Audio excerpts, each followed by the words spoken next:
And all new tonight, a CDC report out this week shows heroin overdose deaths nationwide have quadrupled, that is, in just a decade. Action Force Brett Crandall spoke with rehab counselors to see how heroin use has grown right here in the Valley. Since George Martinez quit using drugs 21 years ago, he has helped others do the same.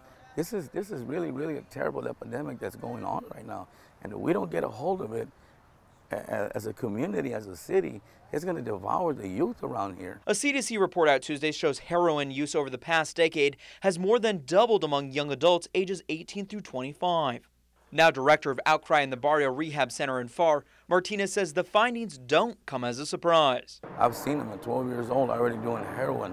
Why? And then you look at the environment, you look at the people that they associate with, and they're junkies as well.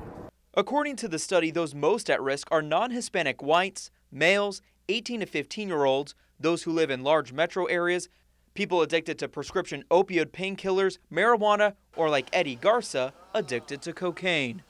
Following the example of his parents, Garza became a drug user as a young teenager. I got run out of my house around the age of 14. So I got involved in with the gang, got involved in more drugs and harder drugs, and throughout my life, that's all I knew what to do. When Garza's wife became pregnant, he knew he needed to get help.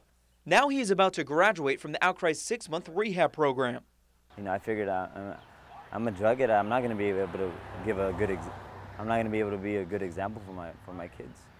While some of the men at Outcry are recovering from cocaine and heroin abuse, the number of spice addicts is growing the fastest. Here in the Valley, I would have to say spice is growing. It's getting huge here. Martinez says it's cheap and it's easy, and if you don't quit using less potent drugs, it may lead to heroin use. Sooner or later, eventually, the bars and the pills, they're not going to be enough. The CDC report says heroin use has become more common in major metropolitan areas, and those who have helped addicts there agree.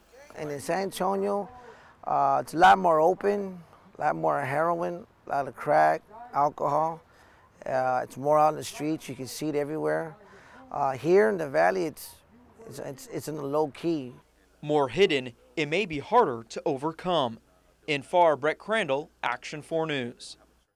More than 9 in 10 people who used heroin also use at least one other drug. You can find this story on valleycentral.com.